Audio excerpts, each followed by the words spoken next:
नमस्कार प्यारे बच्चों, मैं अली सर अड्डा 247 के सीयूटी हिंदी चैनल पर आप लोगों का स्वागत करता हूं। बच्चों, आज हम लोग देखने वाले हैं आप लोगों के जो यूपी बोर्ड है उसके लिए प्राचीन इतिहास की प्रमुख तिथियां।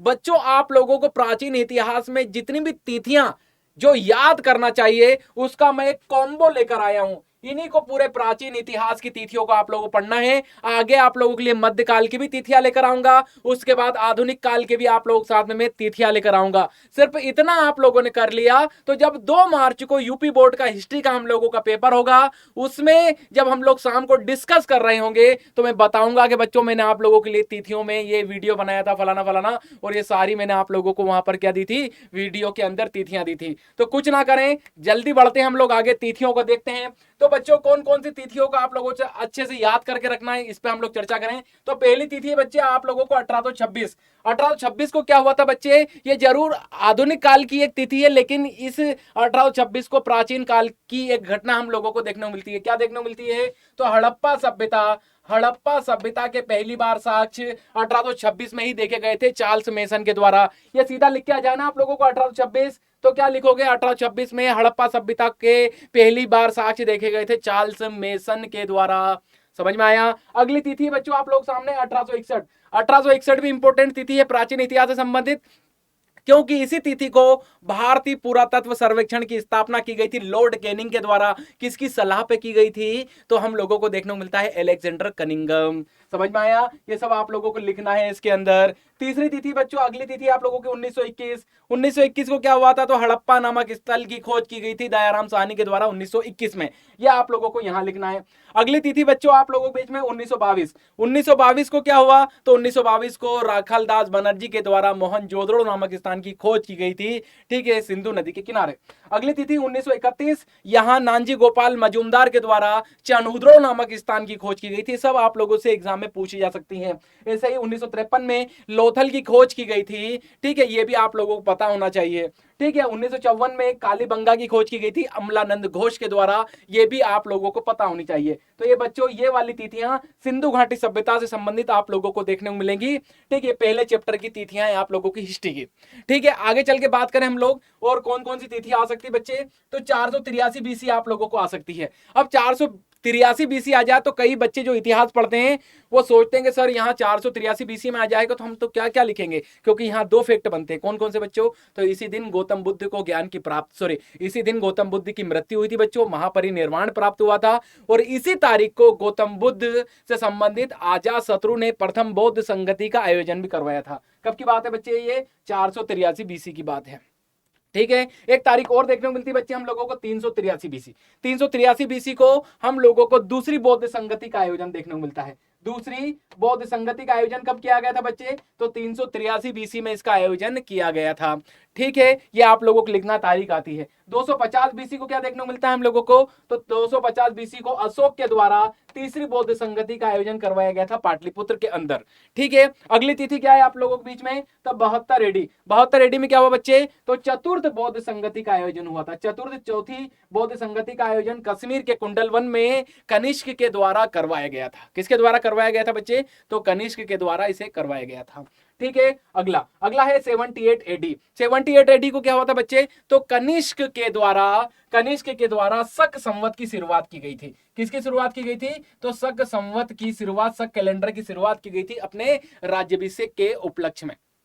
ठीक, चलो आगे बात करें। अगली तारीख है 563 बीसी। 563 बीसी को क्या हुआ बच्चे, तो 563 बीसी को हम लोगों को देखने को मिलता है कि जो गौतम बुद्ध रहे, गौतम बुद्ध का जन्म हम लोगों को लुम्बिनी में हम लोगों को देखने को मिलता है। ठीक है, कब, तो 563 बीसी में। ये आप लोगों को पता होना चाहिए, यही फैक्ट आप लोगों को वहां पर लिखने हैं।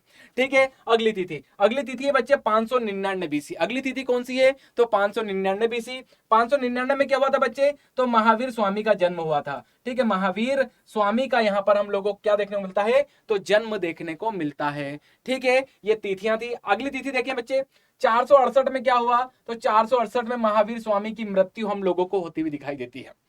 468 को महावीर स्वामी की मृत्यु है, और 483 में मृत्यु किसकी है बच्चे, तो गौतम बुद्ध की मृत्यु है। ठीक है, अगली तारीख 269 बीसी। 269 बीसी को क्या हुआ, तो 269 बीसी को अशोक ने अपना राज्याभिषेक किया था। अशोक ने अपना क्या किया था, तो राज्याभिषेक किया था। ठीक है, ये भी आप लोगों को आ सकता है क्योंकि अशोक का राज्याभिषेक बड़ा इंपॉर्टेंट है इतिहास के अंदर। ठीक है, इसके बाद 326 बीसी। 326 बीसी में क्या हुआ बच्चे? तो 326 बीसी में घनानंद के समय में भारत की उत्तर पश्चिमी सीमा पे सिकंदर ने आक्रमण किया था। कब किया था? तो 326 बीसी को किया था।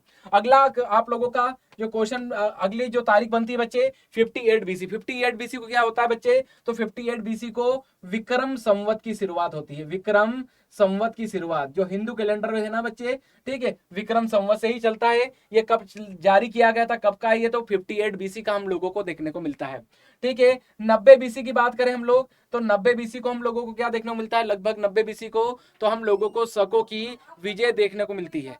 ठीक है, शकों की क्या देखने को मिलती है हम लोगों को? ठीक है, हम लोगों को विजय देखने को मिलती है। 544 बीसी को हम लोगों को क्या देखने को मिलता है? 544 बीसी को, तो 544 बीसी को हर्यक वंश, ठीक है, मगध का पहला वंश है बच्चे। ठीक है, ये भी एग्जाम में पूछा जा सकता है आप लोगों से। तो हर्यक वंश की स्थापना होती हुई दिखाई देगी। 305 बीसी को क्या हुआ? तो 305 बीसी को हम लोगों को देखने को मिलेगा 305 बीसी को कि सिंधु नदी के किनारे चंद्रगुप्त मौर्य ने सेल्यूकस निकेटर को पराजित किया था। ठीक है, अगली तारीख देखें हम लोग 297 बीसी। 297 बीसी को क्या हुआ? तो चंद्रगुप्त मौर्य के द्वारा प्रथम जैन संगति का आयोजन करवाया गया था। ठीक है, अगली तारीख 512 एडी।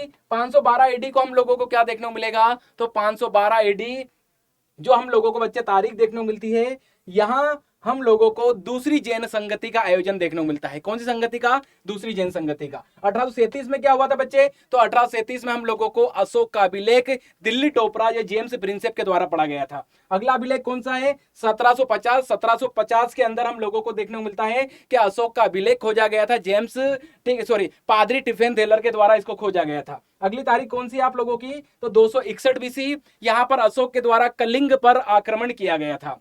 322 बीसी को क्या हुआ था? 322 बीसी को चंद्रगुप्त मौर्य के द्वारा मौर्य डायनेस्टी की स्थापना की गई थी। 399 बीसी को क्या हुआ बच्चे? तो 399 बीसी को हम लोगों को देखने को मिलता है, सॉरी 399 एडी को कौन देखने को मिलता है? तो फायान चंद्रगुप्त मौर्य के समय में हम लोगों को भारत आता हुआ दिखाई देता है। ठीक है, कहां आते हुए दिखाई देते हैं हम लोगों को ये? तो भारत आता हुआ दिखाई देता है। ठीक है, 4 तारीख और है बच्चों आप लोग पास। 1824 को अजंता की गुफाओं की खोज की गई थी। ठीक है, जेम्स अलेक्जेंडर के द्वारा। 1818 में हम लोगों को देखने को मिलता है जेम्स टेलर के द्वारा बाघ की गुफाओं की खोज की गई थी। और 329 एडी में हम लोगों को क्या देखने को मिलता है कि हेनसांग ने हर्ष के समय में हम भारत की यात्रा की थी। और 643 एडी में हम लोगों को देखने को मिलता है कि कन्नौज की सभा का आयोजन किसके द्वारा किया गया था? तो हर्ष के द्वारा किया गया था कन्नौज में। तो बच्चों ये आप लोगों के लिए तारीख थी। तो आई होप आप लोगों को ये सेशन अच्छा लगा होगा। अच्छा लगा हो तो ये CUT अड्डा को आप लोग ज्यादा से ज्यादा क्या करें? ज्वाइन करें, शेयर करें। ठीक है, चलिए।